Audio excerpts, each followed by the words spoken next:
Bem-vindos ao podcast Mais Que Demais, um podcast sobre desafios reais de negócios, de pessoas reais que colocam a própria pele em jogo diariamente, tentando prosperar em um mercado desafiado. Experiências honestas, pensamentos pessoais, histórias autênticas e sempre com um toque de bom humor. Meu nome é Dani Strongen, estou aqui com a velha guarda. Junte-se a nós e faça parte dessa conversa.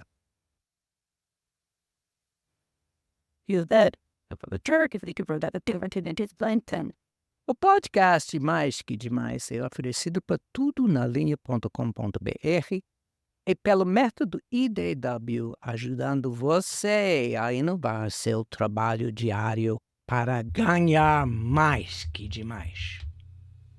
No podcast Mais Que Demais, celebramos quem faz o mundo girar. Celebramos as empresas de média e pequeno porte que movem o mundo com conversas francas, abertas. Esqueça a teoria dos livros, aqui é vida real. Convidamos pessoas para explorar essa paixão pela gestão de negócios e sua jornada constante de adaptação e aprendizado. Rebeca Cunha começou sua jornada como empreendedora cedo, aos 16 anos, enfrentando o desafio de viver sozinho, mantendo um teto sobre a cabeça e comida na mesa. Ela segue os passos de outros visionários que também trilharam caminhos desafiadores, como Elon Musk, Jan Koum, fundador do WhatsApp, Sofia Amoruso, do Nasty Gal, Richard Branson, do Virgin, Alexandre Costa, do Cacau Show, e Cível e recentemente falecido Silvio Santos. Hoje, à frente de Fairy Solutions, Rebeca está abrindo caminhos e tornando a tecnologia mais acessível a todos com projetos como o giroai.com, uma solução que coloca a inteligência artificial ao alcance de qualquer um. Seu trabalho reflete a inovação e a coragem que impulsiona o Brasil, transformando a forma como vivemos e trabalhamos. Indicada pelo nosso querido Rafael Pinto como uma força para a inovação no país, é com grande prazer e admiração que damos as boas-vindas à inspiradora Rebeca Cunha. Bem-vindo, Rebeca. Fala pessoal, agradeço muito pelo convite de vocês. É um prazer enorme estar aqui hoje compartilhando um pouco sobre a minha jornada empreendedora, sobre negócios. Eu acredito também que a gente tem que deixar um pouco as teorias de lado e que a gente tem que falar um pouco mais do mão na massa, do que acontece na prática, no dia a dia do pequeno empresário, do microempresário aqui no nosso país. Então, muito obrigada pelo convite. Não, é perfeito. Esse é nosso assunto aqui. Tem gente que pensa que a vida de empreendedor é uma coisa de ir para uma venture capital, pegar dinheiro e você está rico. E outros que pensam que precisa morrer trabalhando para a sociedade. É bom de escutar a história real. Então, como foi sua vida como empreendedora morando sozinho aos 16 anos? É uma coisa foi uma fase bem difícil e um pouco engraçada. Quando eu tinha 16 anos, eu trabalhava em um camelódromo ao longo do dia e após o horário comercial que eu estava no camelódromo, eu comecei a prestar serviços de design e desenvolvimento de software. Então eu tinha já aí desde cedo uma jornada dupla, porque eu morava sozinha, precisava me sustentar. Então foi uma coisa bem difícil inicialmente de conseguir conciliar, mas consegui. Além de estudar, ainda trabalhava no camelódromo e ainda prestava serviços de design para fora. Foi aí que eu comecei a me interessar pela área de tecnologia e foi quando eu comecei a estudar um pouco mais sobre desenvolvimento de software. Então esse início foi essa bagunça, assim, fazendo 1000 coisas e equilibrando 1000 pratinhos. Então, mas despeito aos desafios, quais as vantagens de começar assim? Eu A comecei a empreender por necessidade. Então, o que foi vantagem pra mim é que o empreendedorismo ele me abriu várias portas, eu conheci várias pessoas, né, isso me deu uma visão de mundo que era uma coisa totalmente diferente, eu não tive isso na escola. E eu não tive isso na minha família, porque são pessoas bem simples. Então isso me trouxe uma visão de mundo totalmente diferente e me fez enxergar que, empreendendo, eu poderia ir além e também conseguir alcançar objetivos que pareciam impossíveis ali no meu dia a dia de uma pessoa comum que estava apenas trabalhando em um camelódromo e não tinha nenhuma perspectiva assim futura de crescimento.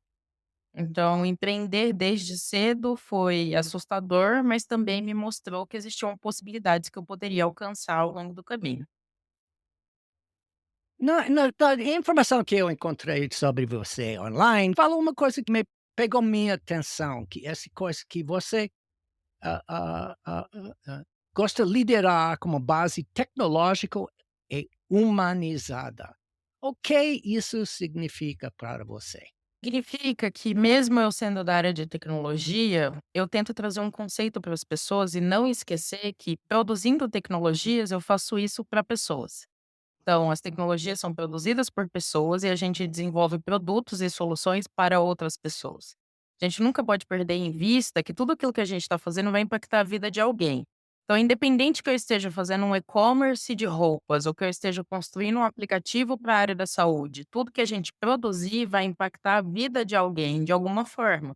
E a estrutura de liderar com a tecnologia de uma maneira humanizada é que você consiga conduzir as pessoas a pensar: opa, isso que eu estou fazendo não é ao acaso. Independente de que seja só um simples site ou seja uma solução muito complexa, alguém vai utilizar isso. Então, como que eu posso fazer da melhor forma possível para que eu facilite a vida de alguém que vai utilizar aquilo que passou pela minha esteira de desenvolvimento? Então, quando eu falo de tecnologia humanizada, eu friso muito a respeito disso. E outro conceito que eu sempre Uhum. comento quando estou conversando com outros empreendedores é: a gente não pode esquecer que por trás das máquinas e também de todo aquele código que a gente desenvolve, existe ali um time trabalhando com suas motivações pessoais, com suas habilidades humanas que precisam, às vezes, ser desenvolvidas e consideradas, para não pensar ou esquecer em algum momento que a gente não está falando só de máquinas, né? Tudo bem a gente estar atrás de um computador, mas nós somos um time e as pessoas elas importam. Então a gente sempre considerar o fator humano quando a gente está produzindo algo digitalmente. Uhum. Eu penso que isso é uma coisa comum. Às vezes parece que são cegos as pessoas que trabalham dentro de nossas empresas, fazem as máquinas funcionarem. E o lado humano é o lado mais importante de qualquer negócio. Bravo! Então, quando você está pensando sobre esse problema de humanizar a tecnologia, ou como eles falam em Toyota, de deixa a tecnologia servir a humanidade, o que você faz para atingir isso? A gente, pensando na minha estrutura empresarial dentro da Ferry, a gente investe muito em capacitar as pessoas para as habilidades humanas. Então, eu sei que eu recebo um perfil técnico. E na faculdade, quando a gente está se formando em algum curso de tecnologia, né, uma área de engenharia de software, a gente não é preparado para encarar a realidade de que você vai lidar com várias outras pessoas após você sair dali e entrar no mercado de trabalho. Então, o primeiro pilar que a gente faz é trabalhar a parte de soft skills. Isso em todas as pessoas que entram na fé. Uma das principais que a gente considera é a questão de conseguir realizar a adaptação, porque existem muitos desafios, trabalhar a comunicação, porque a maioria das pessoas de tecnologia não tem esse desenvolvimento educacional da comunicação a ser um dos pilares a ser estabelecido, e também pensar muito em como trabalhar de uma forma de pensamento crítico e sistêmico para que isso não se faça como se fosse uma esteira de fábrica mesmo. Mesmo sendo uma software house, a Fairy, eu levo muito em consideração e tento passar isso para as minhas lideranças, de que a gente precisa trazer pessoas com pensamento crítico. E quando eu falo que eu preciso trazer alguém com pensamento crítico para o meu time, eu não considero só que ele sabe desenvolver uma funcionalidade. Eu considero que ele vai parar, às vezes ele recebeu uma instrução e ele vai dizer: "Opa, por que que eu estou fazendo isso? Qual que é o formato que eu posso fazer para melhorar isso? E será que o que a Rebeca pediu ou o João pediu, será que isso Uhum. de fato faz sentido para a pessoa que vai utilizar essa ferramenta?" Então é meio que trabalhar alguns pilares de soft skills para que a gente consiga trazer essa realidade para o mundo de uma empresa de tecnologia. Então é mais ou menos nesse formato que a gente aplica aí no dia a dia, né. Uhum. Ah, essa é excelente. O Sempre que ouvimos termos que as pessoas geralmente tomam como certos, acreditando saber exatamente o que significam, gostamos de fazer mais uma pergunta. Se não for muito incômodo, isso evita muito confusão. Neste caso, você mencionou o pensamento crítico. O que o pensamento crítico significa para você, Rebeca Cunha? Quando eu falo de pensamento crítico, eu estou querendo dizer que é quando a pessoa ela precisa, né, ter um pouco de cautela a analisar determinada informação, refletir sobre aquilo, pesquisar, para que ela consiga tomar decisões que tenham aí embasamento. Decisões que tenham embasamento para quê? Para que a gente tenha mais assertividade no que a gente está conduzindo dentro de um projeto. No dia a dia, nós acabamos aqui na Fairy criando várias dinâmicas de questionamentos mesmos, que fazem com que as pessoas parem para pensar um pouco mais e também não saiam apenas fazendo. E aí não é apenas fazendo uma codificação, nem uma função. Precisa fazer sentido que aquilo que ela está desenvolvendo vai ter um impacto, de fato, em toda a plataforma, toda a aplicação, e aquilo gera um impacto também, né, no cliente, nos usuários finais.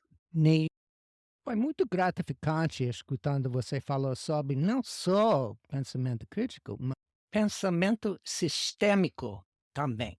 E uma quantidade de soft skills ou inteligência emocional ou pode, superar um sistema que não está funcionando, que é desenhado para não funcionar. É responsabilidade, obviamente, de pessoas que gerenciam a empresa para desenvolver o sistema que funciona para humanos e pode entregar o resultado que todo mundo quer, ao mesmo tempo dando pessoas uma chance de ter orgulho no trabalho que está fazendo. E se não tem alegria no trabalho, ao mínimo tem um sentido do bem-estar. O próximo segmento é apresentado a você por o método IDW Oficina de Ganho Rápido. Nem toda inovação precisa ser disruptiva. Muitas das inovações mais vantajosas e lucrativas são modificações simples, que têm impacto significativo em seus ganhos. Mudanças sutis podem fazer toda a diferença nos negócios. São essas inovações no nosso cotidiano que celebramos em nossos workshops IDW. Para obter mais informações, envie um e-mail para o dan@gestão.gu. Tenho interesse também, porque obviamente, eu sou membro de velha guarda, eu estou na outra geração de você, e na minha geração, para algumas de nós, tinha essa coisa, o pensamento de uma pessoa chamada Edwards Deming.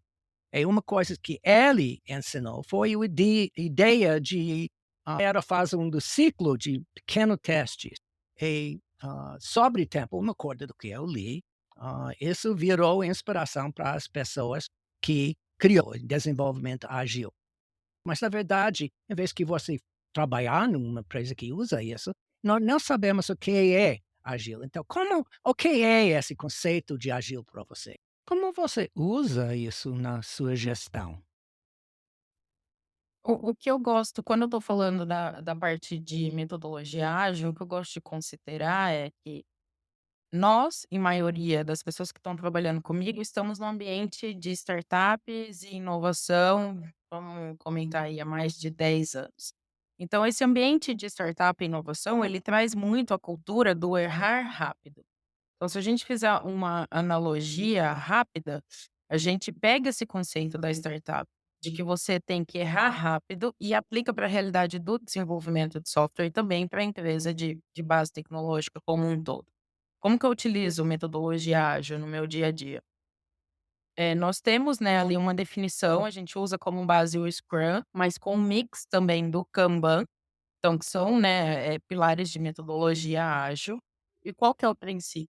O princípio é que a gente tem um bom planejamento, que atividades sejam definidas, distribuídas entre a equipe, para que todas as pessoas, de uma maneira uniforme, tenham suas atividades semanais a serem feitas, e que elas consigam passar pelo processo cíclico de validação e entrega. E esse processo de validação e entrega, às vezes, ocorre no meio do caminho que ocorreu um erro, o planejamento não foi 100% e a gente consegue, de uma maneira rápida, com a liderança ágil também, já ver qual que é o problema e tentar resolver. Então, quando eu tenho essa estrutura semanal, é assim que eu aplico isso na minha esteira de desenvolvimento de produtos. Para mim, a cultura ágil, se você for pegar qualquer empreendedor e quiser aplicar isso, é você testar uma ideia de uma maneira rápida, realizar uma validação, tentar fazer uma entrega dessa validação e, a partir disso, você entrar no processo cíclico de melhora. Então, eu rapidamente passo por toda essa esteira de desenvolvimento, melhorando aquilo que eu iniciei. Ah, Rebeca, mas como que eu vou fazer isso no dia a dia? São pequenos processos. Hoje eu quero mudar como que é o atendimento ao meu cliente. Beleza, vou abordar o meu cliente hoje de uma maneira diferente. Já verifico dos 10 atendimentos que eu fiz naquele dia se deu certo, não deu certo, se as pessoas me responderam. No outro dia, eu vou testar uma maneira de atendimento diferente. Aí eu já tenho como comparar com a versão anterior. Se eu tive mais respostas ou menos respostas. E aí eu vou aprimorando como é essa minha comunicação. Esse é um exemplo mais simples que pode ser aplicado, porque atendimento ao cliente todas as empresas precisam fazer, né? Sem cliente, a gente também não tem o negócio. Mas seria de uma maneira mais simples falar mais ou menos isso, faz Hum, rápido, testa, valida, erra rápido, já corrige. É um ciclo de melhoria contínua, né. uhum. Você aplica isso para as pessoas que trabalham com você? Por exemplo, cada pessoa é diferente. É que Sim. funcionar para motivar uma pessoa não funciona como no outro. Quando as pessoas estão, principalmente mais no início da carreira, uma coisa que é muito importante não é a gente que define o tempo que vai demorar para fazer a task, né. Então, a gente conversa com essas pessoas para que elas participem desse processo de planejamento. Meio com uma estrutura de pontuação. Por quê? Porque a pontuação da Rebeca não é a mesma pontuação do Dan. A mesma quantidade de atividades, por exemplo, que o Rafael vai conseguir entregar ao longo da semana não é a mesma do Rodrigo. Então, sim, é a metodologia ágil, mas de acordo com o perfil de cada pessoa. Eu não vou chegar e vou dizer, essa semana todo mundo vai entregar 10 atividades. Não funciona assim, até porque eu tenho a área de desenvolvimento, a área de testes, a área de design, a área de DevOps. Então, são várias áreas diferentes e a gente tenta adaptar a realidade de cada ser humano que está ali trabalhando com a gente. Até porque vai ter uns que, sinceramente, eles entregam às vezes até 30 atividades feitas em uma semana e outros que aí eles já entregam 5 atividades, 3. Ah, mas por que essa diferença, Rebeca? Porque quando é processo criativo, vamos falar de design, às vezes a pessoa ela precisa de muito tempo para poder entregar um projeto. Ela não vai fazer qualquer coisa a todo momento. Então, cada ser humano trabalhando numa etapa ali da empresa vai agir de uma forma diferente. E essa estrutura de metodologia ágil, eu tô falando muito do desenvolvimento, mas ela também faz parte do nosso atendimento, tá? Então, tanto do atendimento no administrativo, como o pessoal da contabilidade e também do marketing. Então, vários usam isso dentro da empresa. Então, agora vamos mudar de assunto e falar sobre escolhas. Aqueles que funcionam e aqueles que preferimos se esquecer. Rebeca, mas todo mundo tem uma história de sucesso que é único, coisa que Quando você fez, foi um sucesso maravilhoso. Então, se você pode compartilhar uma escolha, como isso na sua vida? Eu tive sim, assim, um momento que foi meio que uma virada de chave. Então a principal virada de chave foi quando eu deixei outras startups que eu tinha, que eram focadas na área da saúde, e eu tentei fazer uma estrutura de produtizar o que eu já tinha aplicado para outras empresas de desenvolvimento de produtos digitais. Quando eu pensei isso e criei meio que esse pacote de como atuar com esse serviço, muita coisa mudou na minha vida. Tanto de conseguir alcançar empresas maiores para atender, quanto para prestar mais consultoria e também chegar hoje, com o tempo que eu tenho de Ferry, com mais de 140 projetos. Só pela Ferry, Hum, fora os projetos de outras empresas. E isso uau! me fez também conseguir contato com pessoas que tinham interesse em ter um investimento ou uma sociedade mais técnica, que me fez aí participar de alguns negócios que me renderam alguns ganhos ao longo desses anos. Negócios, alguns que eu participei, outros que eu saí, participei por um tempo. Então isso me fez mudar um pouco a minha realidade e eu consegui aplicar melhor o que estava ali na minha cabeça maluca para poder ajudar outras pessoas. Somos juntos nisso. Então, vamos mudar do rumo de novo. A maioria de podcasts que fala sobre negócios fala apenas sobre sucessos. Ah, mas aqui, mais que demais, não tememos o fracasso, aprendemos com ele. Na verdade, honestamente, quem sabe tudo falhou muito para saber tudo. Então, se você pode compartilhar um tiro na pé de você conosco, algo que foi doloroso no momento, mas que, com o tempo, se transformar em uma lição valiosa, inspirando ou se perguntar: "O que eu estava pensando no momento?" Consigo sim. Eu acho que fracasso faz parte de toda a vida de qualquer empreendedor e empreendedora. É muito difícil falar que você chegou em algum resultado sem que você tenha fracassado. Então, eu concordo plenamente com isso. Eu já passei por algumas situações. Eu tenho até algumas outras participações que eu fiz só para falar de fracasso. Mas vamos lá, eu vou te falar uma, sim, que foi mais pesada na minha trajetória. Eu tinha essas startups que eram todas focadas, 2 startups, na verdade, na área da saúde, a gente já estava aí na terceira rodada de investimento, a gente já tinha conseguido investimento para desenvolver um produto que no mundo existia outra empresa que tinha desenvolvido, e essa empresa estava prestando serviço para uma grande provedora de saúde a nível mundial, que acabou caindo com a nossa empresa, porque só a gente conseguiu dar conta desse projeto. Pegamos esse projeto de uma empresa que era Portugal na época. E aí a gente recebeu algumas rodadas de investimento, porque era um produto que tratava da interoperabilidade de dados de saúde, que é uma coisa muito difícil de ser resolvida até hoje em dia. E aí chegaram até nós alguns investidores e a gente aceitou alguns investidores. Éramos muito, não vou falar inocentes, mas a gente não tinha tanta expertise em analisar perfis de quem estava chegando para investir na empresa. E no auge, assim, de quando a gente estava com várias vendas e a empresa estava meio que decolando, nós tivemos que fechar a empresa, porque um dos investidores principais da empresa, ele foi envolvido em um esquema complexo, ele era do mercado financeiro e ele sumiu com a carteira de mais de 500 clientes do fundo de investimentos deles. E era o mesmo fundo que investia na nossa empresa, então a empresa precisou ser encerrada às pressas, a gente teve que largar tudo e abandonar tudo, porque o cara que investia na empresa, ele se envolveu com essa situação e até hoje ele tá pelo mundo, ninguém sabe aonde. Então foi uma coisa que foi meio desmotivadora, assim, porque a empresa estava indo bem, mas a gente acabou se envolvendo com o investidor errado e isso trouxe complicações graves, assim, para o negócio que não dava para se sustentar mais de forma alguma. Chegou o momento que muita gente estava esperando. A entrada da velha guarda. A velha guarda. Você conhece o conceito de velha guarda, que é na escola de samba. Começando com o rei de robótica, vindo de Dubai, o senhor Rodrigo Castro, Com certeza, com certeza. Prazer, Rebeca, ter você aqui no nosso podcast hoje. E queria que você explicasse um pouquinho mais do seu negócio, apresentasse, né, o seu negócio atual aqui para nossa audiência do podcast. E como a gente é um pouquinho da mesma área, eu também trabalho com desenvolvimento de software, com inteligência artificial. Queria que você explicasse um pouquinho como que você introduziu a inteligência artificial no seu negócio, quais foram os ganhos que você teve, quais foram as vantagens que você obteve aí ao introduzir a inteligência artificial no, no seu aplicativo, no seu software aí. Conta um pouquinho mais pra gente. Obrigada, Rodrigo. Vamos lá. House, a gente desenvolve software, né, sob demanda para outras empresas. Então, a gente já tem aí um portfólio com mais de 140 produtos desenvolvidos. Além disso, a Ferry também atua com alguns investimentos.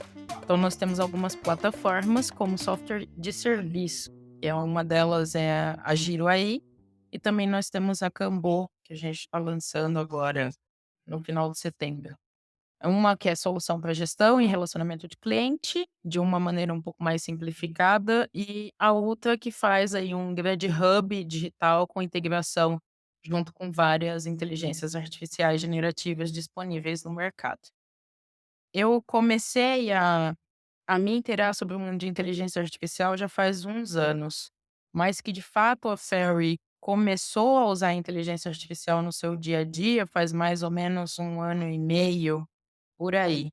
Ah, como assim? Você não usava antes? Antes a gente produzia muito para outras pessoas sobre demanda, né? Chegavam soluções, as pessoas precisavam de algum algoritmo, algo desenvolvido, a gente fazia. Então, nós temos aí case com grandes empresas também na área de saúde, tanto privada quanto pública.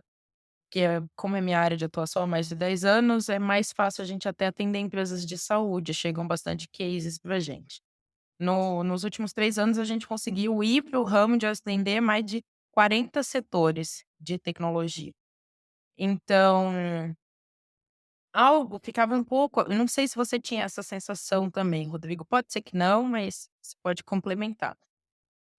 Pareciam que as coisas não andavam tão rápido quanto a gente precisava que elas andassem. Então, com a vinda da inteligência artificial generativa, a produtividade e o jeito que a gente codifica ficou um pouco mais rápido. Isso fez com que a gente otimizasse processos de uma maneira muito simples, que antes a gente demoraria 60, 90 dias para fazer uma etapa para ser feita em 1 a 2 dias, né? Coisas que às vezes demorariam 20 dias para ficarem prontas para a gente utilizar uma estrutura para ser feito ali em 4 a 5 horas. Então mudou 360 o formato de trabalho, principalmente na parte de desenvolvimento de software. E hoje eu consigo te falar que a gente usa a inteligência artificial em todos os setores da empresa.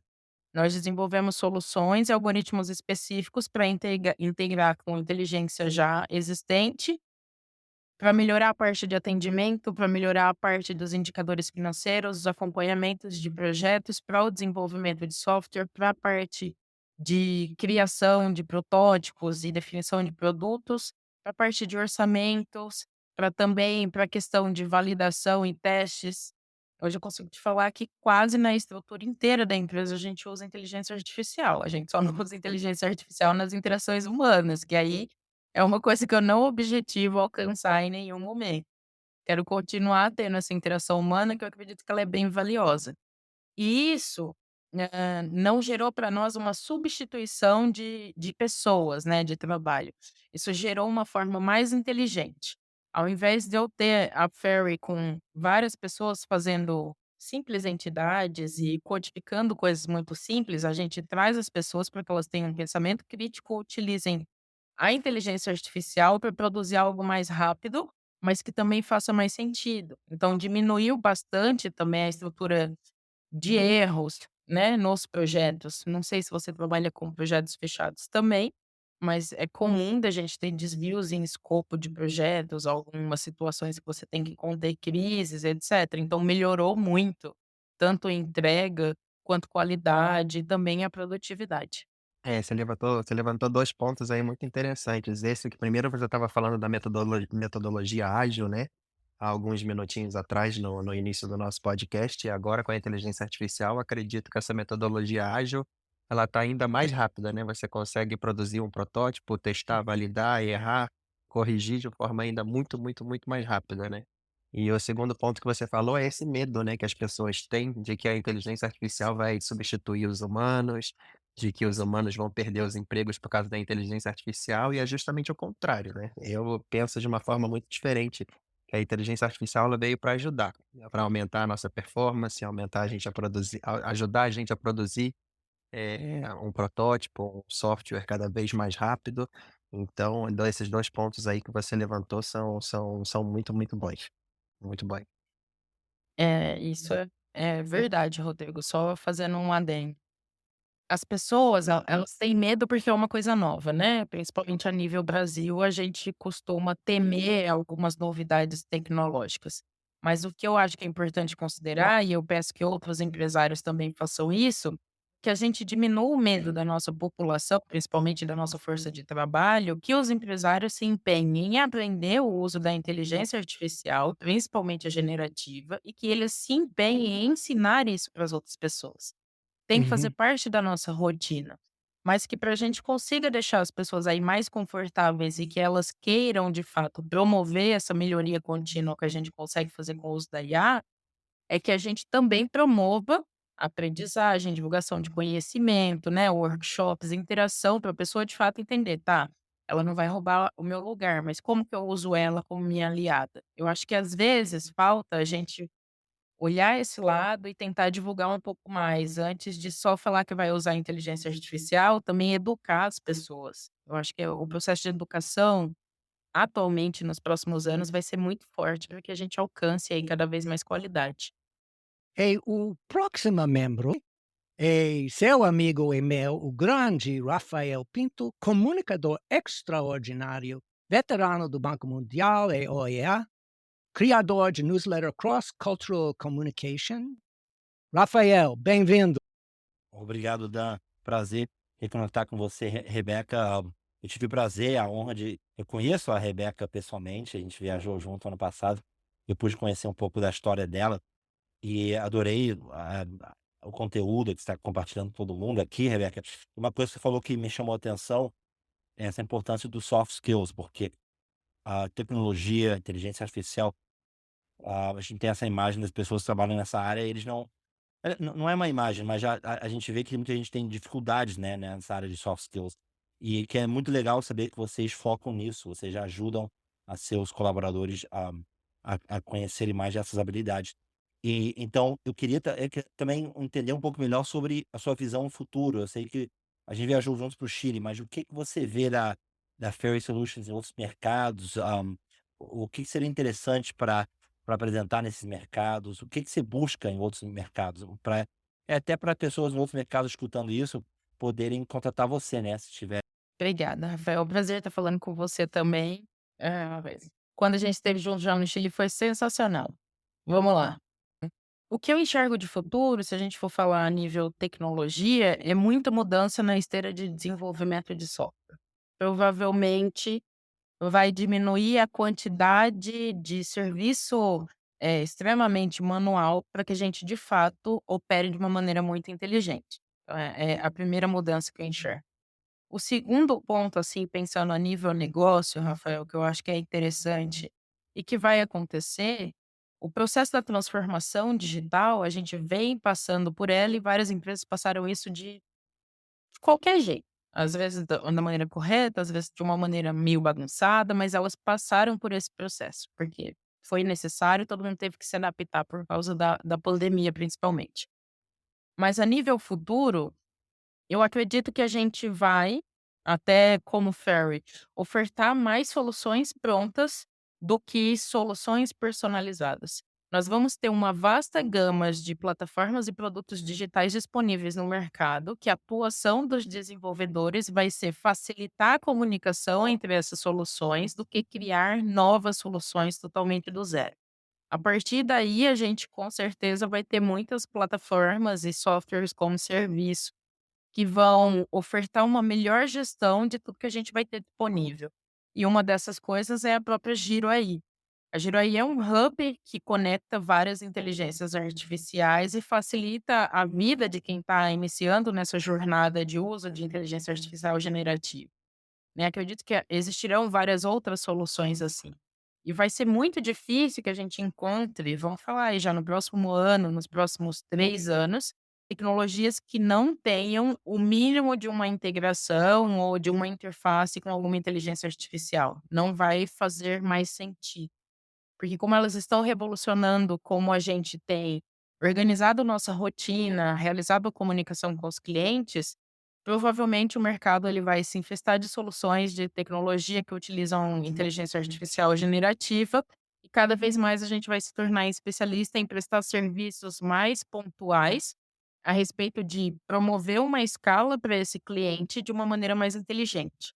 Ao invés dele fazer um alto investimento em desenvolver uma plataforma muito cara, que às vezes ele pensa que vai reinventar a roda, ele vai usar o potencial do que já existe para criar uma solução escalável em cima disso.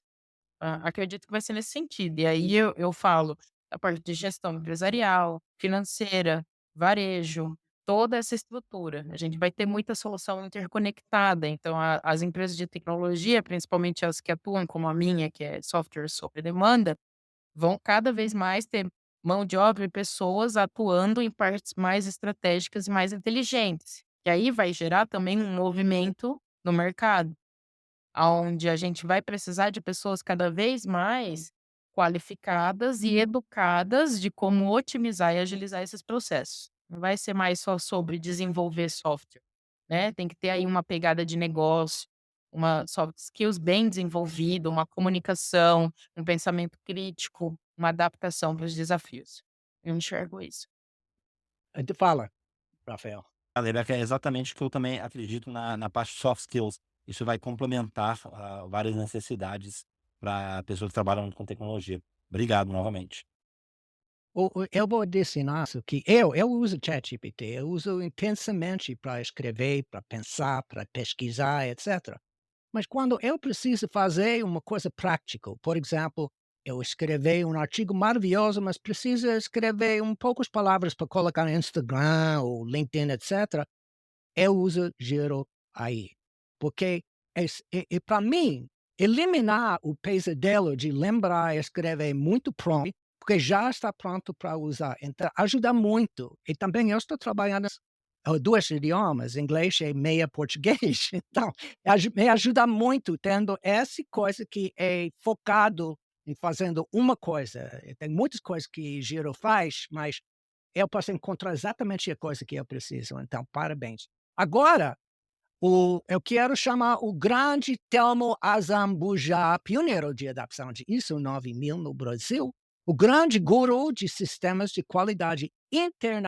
Rebeca, parabéns pela trajetória aí, foi uma história muito gratificante de ouvir, e há muita gente nesse mesmo caminho similar, né. Eu tenho uma pergunta bem objetiva, as empresas têm a subida, né, dos negócios e tem uma caída, uma queda, ou seja, o crescimento da empresa requer uma atenção muito especial. Nesse ponto, eu pergunto a você, que tipo de instrumento, de metodologia você faz para a própria gestão da tua empresa? Lidando com planejamento, execução, controles e as melhorias que vêm obrigatoriamente ou que você perceba. Oi, Thelma, muito obrigada, viu? Excelente pergunta. Eu acredito que por ser principalmente de tecnologia, a gente sempre tem que estar antenado aí às tendências. Então, uma virada de chave para mim, gente, não sei se vocês já participaram, foi ir no Web Summit de 2022. Esse ano a gente vai novamente para o Web Summit apresentar a Fairy e também a Giro. Nós somos uma das startups aprovadas. E eu acredito que fazer parte desses eventos, principalmente internacionais, a gente consegue ter uma perspectiva um pouco mais global do que está acontecendo no mundo em relação ao que a gente está usando de tecnologia e o que a gente ainda nem usou. É o primeiro ponto que eu uso para me alinhar aí ao movimento do mercado. Segunda coisa, planejamento da empresa, ele está sempre pautado anos à frente, mas sempre tentando antecipar de algumas coisas que podem ocorrer. Quando eu estou falando aqui para vocês que eu acredito que vai diminuir essa demanda de desenvolvimento de software, já é uma antecipação que a gente teve que fazer uma mudança do nosso planejamento. já sabendo que uma empresa hoje, software housing, que vive de vender projetos de escopo fechado, né, de desenvolvimento de grandes plataformas de software, daqui a pouco não vai ser mais a realidade. Então já é das mudanças que a gente tem feito e por isso que a gente tem desenvolvido produtos para fazer esses lançamentos. Nós temos previsto aí até 2025 pelo menos mais uns 3 produtos, fora os 2 que já estão saindo esse ano. É o primeiro ponto. Outra questão é sempre tentar dar uma olhada em como que está rolando a mudança da mão de obra na área de trabalho. E não é sobre falar: "Ai, não tem mão de obra qualificada". Eu nem acredito muito nisso. Eu acho que pessoas, quando você quer, você forma elas e elas conseguem atingir objetivos. É mais de você entender e se você já olhar isso hoje, você vai ver o boom que a gente teve de empregos de tecnologia, de pessoas com muita e pouca qualificação desde a pandemia e como que isso tem caído. Hoje a gente tem ido para uma, pelo menos a nível Brasil, vocês podem até falar um pouco de fora. A gente tem ido para uma necessidade de trabalhar com pessoas que tenham mais pensamento crítico e não só que tenham aí habilidades para desenvolver um front-end, um back-end. Então, eu acredito que você tem que olhar para o mercado, olhar para as tendências globais, mexer no teu planejamento e não pode ser uma coisa engessada, tá? Aí é o ritmo mesmo, vamos trabalhar como startup. O planejamento, ele precisa ser revisitado e você tem que ir adaptando ele todos os meses. Existe uma meta financeira para você alcançar, existe uma estrutura de quantidade de pessoas que podem entrar esse ano, mas pode ser que tudo mude. Pode ser que diminua, pode ser que aumente, e você tem que estar preparado para lidar com essa situação. E aí, na minha visão, sendo startup, é um pouco mais simples fazer isso, porque a empresa não engessou tanto ainda. Quando você tem uma empresa muito grande, fica difícil você fazer grandes mudanças, né? E aí o que acaba acontecendo é empresas maiores procuram empresas menores para tentar agilizar esse processo de mudança interna. Acontece bastante aqui na Ferro. Então, para fazer minha gestão, eu olho esse todo, é um giro 360 até, ó, de ver o que está acontecendo no mundo, como que tá as pessoas que estão trabalhando na nossa área, ficar tentando pegar o máximo de novidades que você vê que estão sendo lançadas no mercado, porque não dá para a gente acompanhar todas também. Provavelmente, enquanto a gente está aqui conversando, já lançaram mais uns 10.000 produtos diferentes, até de inteligência artificial. E tentar ir adaptando o jogo conforme a dança vai indo. Eu acho que o gargalo do pequeno empresário, não só a nível Brasil, mas em todo lugar, é sobreviver aos próximos anos com essa revolução tecnológica que acontece diariamente. Então é ter muito jogo de cintura, equilíbrio emocional, passou pela ansiedade, continuar com a cabeça firme e forte ali, porque vai vir sempre uma mudança e você tem que estar preparado. Ela vem assim, às vezes do dia para a noite, e o melhor que você pode é, se tiver atualizado as tendências globais, estar preparado para poder mudar o que for necessário. Ah, tem uma pergunta que eu pensei sobre isso agora. Quando eu estava envolvido no anos, há muitos anos atrás, durante o bulha do web lá no Califórnia, eu estava parte de um grupo que estava tentando fazer uma coisa para vender alimentos online. Eu fui consultor, não foi minha. Tinha algumas grandes, falências que aconteceram durante essa época. Mas o coisa que eu vi que você tinha muito pessoas envolvidas nesse trabalho de inovação, que pensando que eles vai ganhar milhões de dólares e vai sair essa empresa depois 4, 5 anos com US$ 1 bilhão e pode passar o resto da vida lá na Tahiti ou Punta del Este. Mas, ao mesmo tempo, o dono empresa usou isso para ter pessoas trabalhar 18 horas por dia, 7 dias por semana. E se você não trabalhou assim, ele acusou a você de não querendo realmente ter o sucesso, etc. E para mim, sendo consultor, eu já sabia que isso não é verdade, que, na verdade, se você trabalhar demais, você fazer pior trabalho, está fazendo muitas coisas desnecessárias. E eu estou sentindo, escutando para você, que você também tem essa ideia que precisa ter uma balança entre a vida pessoal e a vida de trabalho. Sim, Dan, eu acredito que tem que ter esse balanço. Mas eu acho que tudo são etapas. Quando a gente começa a empreender por necessidade, é inevitável que a gente trabalhe muito. Eu Uhum. acho muito difícil, porque aí você está falando de questões que às vezes a pessoa não tem dinheiro para nada, então ela acaba fazendo horas a mais para que ela compense ali a inexistência de uma qualidade alimentar, de moradia, né, até de existência. Então isso acontece mesmo, isso aconteceu comigo também.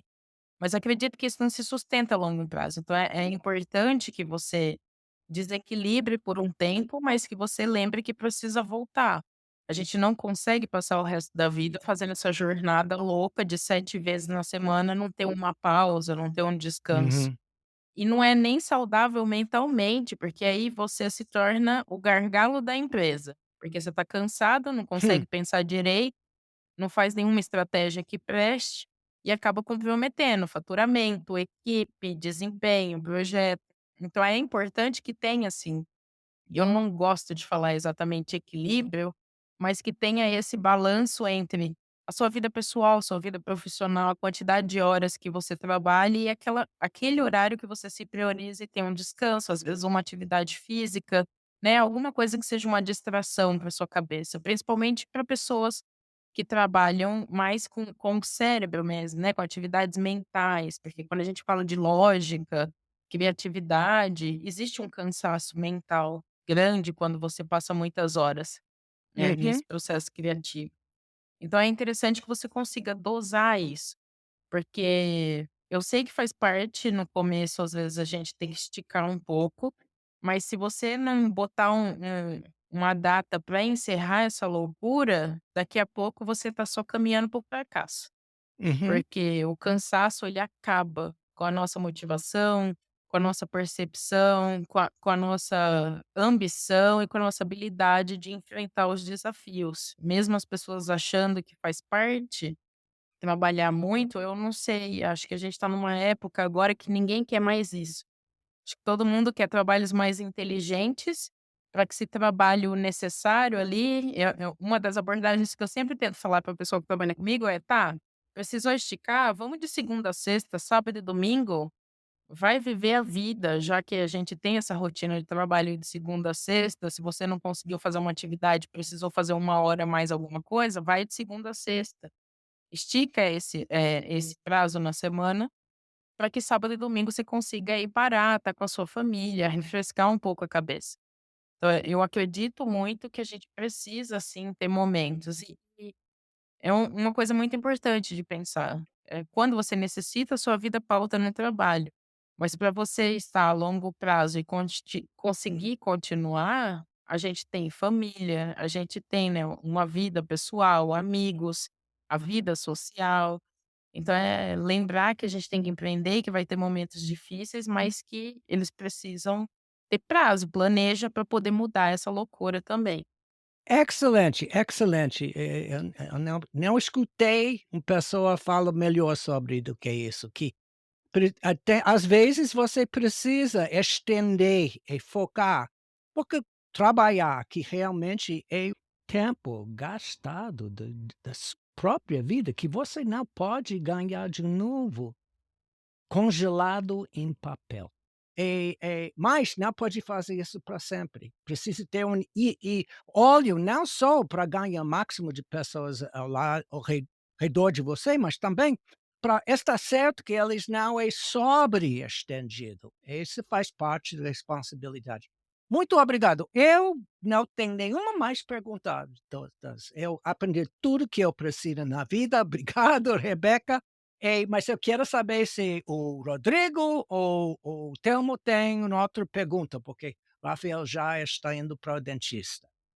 Tá, Rodrigo, quer fazer um outro comentário? Não, não, acho que a Rebeca deu uma aula hoje aqui pra gente, foi incrível, até eu consegui aprender aqui várias coisas novas com ela. Acho que só deixar agora, talvez pedir pra Rebeca deixar uma mensagem aqui pra audiência do nosso podcast, para quem está querendo começar aí nessa área de empreendedorismo, qual seria a mensagem, qual seria a dica que você daria para quem está querendo dar esse mesmo passo que você deu há muitos anos atrás, nessa vida de empreendedora?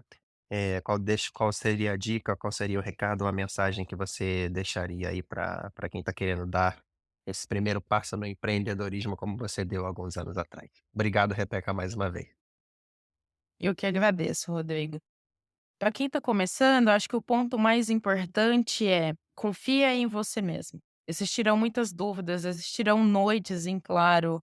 Às vezes você vai ter alguns pequenos surtos porque você não sabe se vai dar certo.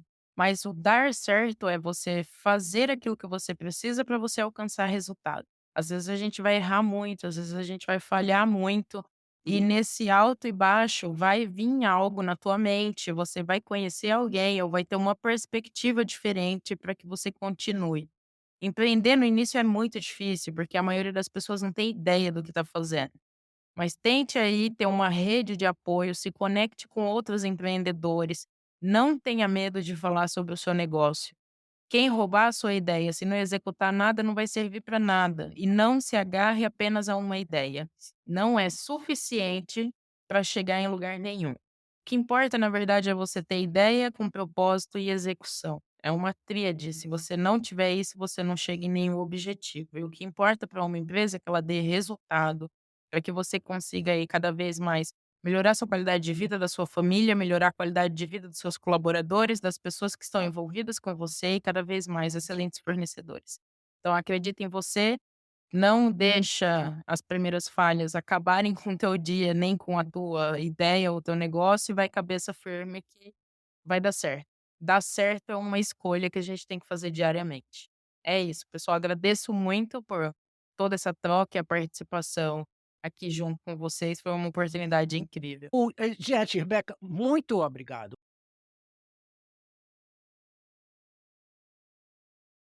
Se você está gostando deste podcast, curta, compartilhe, inscreva-se no nosso podcast. E ao se inscrever, você ganha o nosso curso Tempo ao seu favor, Priorizando com propósito para apoiar seus colegas, família, amigos e assim. o melhor curso de gestão de tempo na internet. Rebeca Cunha encarna pragmatismo. Algo sobre o qual quase não ouvimos falar hoje em dia. Despeito do fato que o nome da empresa dela é Fairy, que significa uma fantasia, ela realmente tem os pés no chão. Não sei se a jornada dela que começou precisando colocar comida no prato, como somente há 16 anos, contribuiu. Conversamos durante o episódio sobre soft skills, comunicação, agilidade, pensamento crítico. Despeito sendo realmente importante, são apenas ferramentas, peças dispersas de uma quebra-cabeça maior. O verdadeiro trabalho de um líder é contextualizar o quebra-cabeça. O contexto onde essas ferramentas, máquinas e pessoas poderiam funcionar bem. E fazer a organização, o planejamento e fornecer os recursos necessários às pessoas certas, às ferramentas certas e os processos certos. Depois, dar um passo atrás e deixar as pessoas que de fato fazem o trabalho se dedicam integralmente para realizá-lo. Alguns líderes evitam essa responsabilidade, sutilmente culpando seus funcionários ou criando obstáculos que impedem as pessoas de se aplicar totalmente. Os sistemas naturais, através dos quais toda a vida evoluiu, funcionam da mesma forma que a empresa de Rebeca. A natureza é pragmática. Seu negócio flui como a natureza. Observar, calcular, supor, testar rápido e, em pequena escala, adaptar e melhorar. Cada elemento encontrando seu lugar em torno de um propósito central. A lição aqui? Construa um sistema como Rebeca. Seja uma força da natureza. O que você pensa é importante neste episódio? Vamos bate um papo. Volta aqui em 2 semanas. Até então, nunca se contente com menos. Sempre exija mais. aqui demais.